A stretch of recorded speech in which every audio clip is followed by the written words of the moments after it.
Grow Great is a city government leadership podcast with Lisa Norris and me, Randy Cantrell. Each week we share insights, experiences, and wisdom to help you and your leadership grow great. Our website is growgreat.com.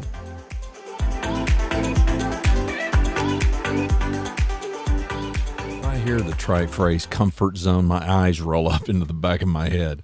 But my eyes roll up in the back of my head whenever I hear a number of trite phrases, including the ones that I use, and we all do this. Besides, I rather enjoy being comfortable. Like right now, it's summer. Summer has arrived here in Texas.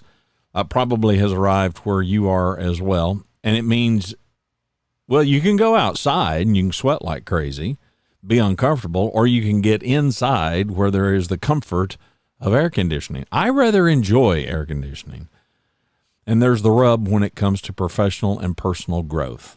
We don't naturally enjoy being uncomfortable.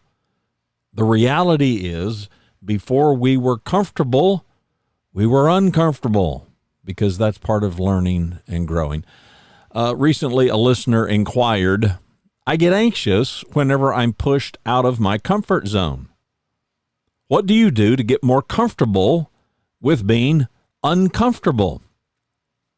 Randy Cantrell here. I'm here without Lisa today, and we're not doing video today because, well, it's just way more boring when Lisa's not around. But schedules being what they are, I wanted to answer this question today, and Lisa and I will return together next week. Let's see if we can't flip this inquiry on its head where it belongs. Very few of us are comfortable being uncomfortable.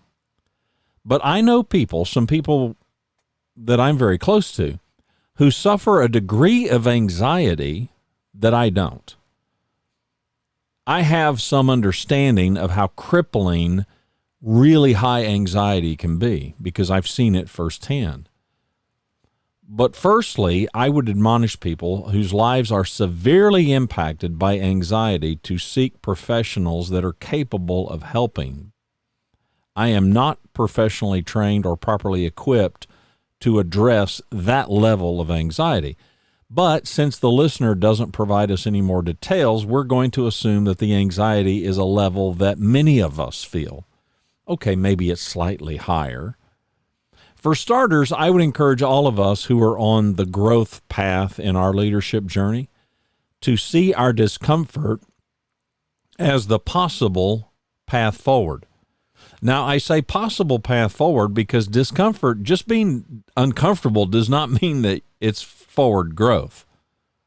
But I can tell you this, that without a degree of discomfort, we're stagnant.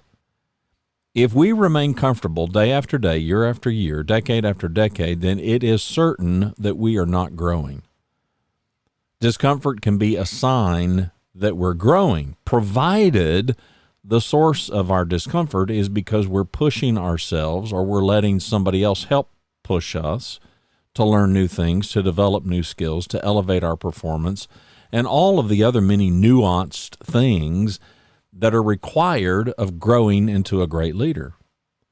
Now, discomfort isn't necessarily misery, but every great leader I know has experienced moments of misery, and each one would tell you, including, well, I would tell you, I'd make a confession about my own leadership journey, that these moments of misery, they're necessary. Have you ever had to endure physical therapy? I'm doing some physical therapy right now for some vertebrae in my lower neck. I've got a ever so slight bulging disc in the lower part of my neck. It's not painful, but it's really uncomfortable. Now, I can tell you what some pain is. Some pain is the therapy, the physical therapy. It's not fun. And there are days that it's downright miserable. It doesn't last long. Because, it's not like I'm doing physical therapy for hours and hours and hours a day. Why do we do this? We do this because we know it is the way forward. It's the way forward to feeling better, getting stronger, overcoming whatever this ailment may be. The paradigm shift of seeing the high value in our anxiety, that's where it has to begin. We have got to shift our thinking and focusing on this anxiety as being a negative and see that anxiety as a canary in the coal mine, a barometer that what we are involved in, provided we're pushing ourselves, challenging ourselves to grow as leaders, that this is a good sign. This means we are headed in the right direction. If we don't see that value, then we're going to resist any change. We're going to resist any challenge to our status quo. And you and I both know plenty of people who do this. There are plenty of people that we know at work and in our private lives, they don't want anything to change, ever. They don't want anything to improve. They may not want it to get worse, but they don't want to change anything. Every thought, every belief, every action, every behavior that you currently enjoy in your comfort zone began with you being uncomfortable. You have forgotten that, though. We all have. And it's largely because we forget the pain that we once endured, because right now we're enjoying the mastery. Now, that mastery can look like really, really high mastery. It can look like nominal mastery, but we got through whatever the pain was to get to the mastery, and now all we know is the mastery. Learning to walk, to speak, to read, to do math, anything else, just name it. Had lots of pain, lots of failure. But once we could walk, we forgot about all the falls. Once we could speak, can't remember not being able to speak. Same for reading, math, anything else. The resulting success overpowered everything else. The journey isn't always the reward. That sounds great. Problem is, it's just not accurate.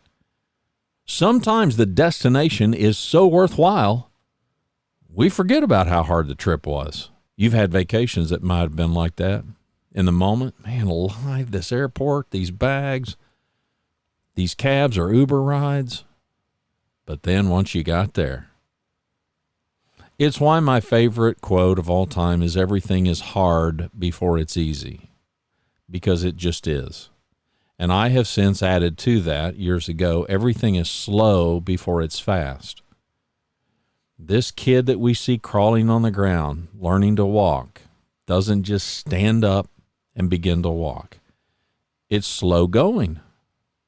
But the minute they get up on their feet, and they understand that they can do it and they know how to do it, seems really fast.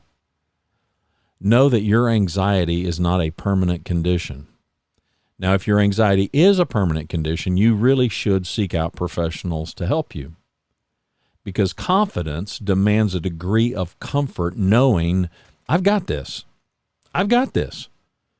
I get asked pretty frequently, well, what is confidence?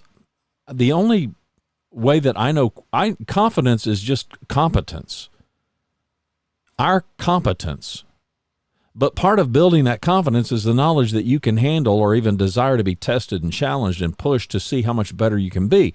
And by answering those tests, large or small, our confidence can grow. Confidence is nothing more than a belief in ourselves, and that is belief in our competence. Confidence isn't this blind faith that I can do something for which I've not ever proven any competence. That could be bravado, that could be arrogance, that could be a lot of things, but that's not what I view as confidence. The only way that we can prove our competence is to test it. Now, I can sit here and I can shoot my mouth off all day long and tell you how great I am at something, but unless I can show you, there's no way to prove it.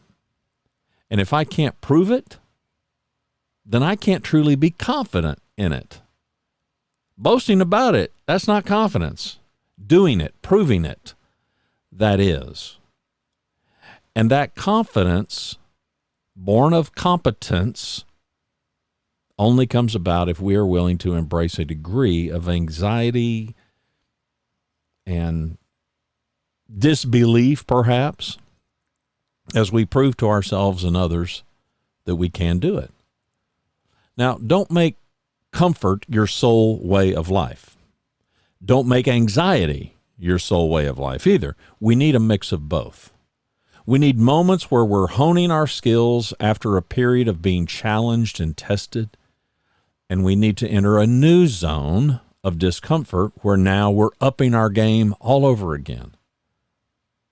It's a good news, bad news thing. The good news is you can start this journey anytime you want to. The bad news is you can never stop. It's never over.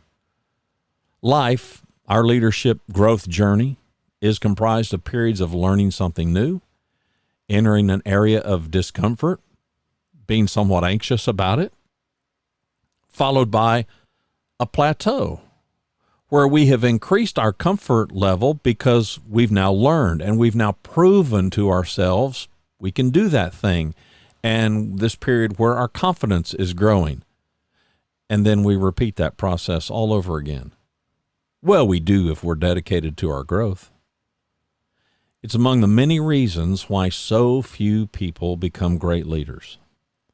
Because becoming a great leader requires a dedication to that kind of hard work, embracing learning new skills, and this constant self-reflection, and this ability to embrace moments of anxiety, moments of discomfort, moments of not being quite sure of ourselves.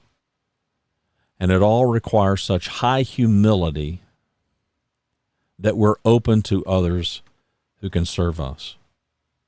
Lisa and I hope the podcast is serving you. You got questions? Shoot us an email.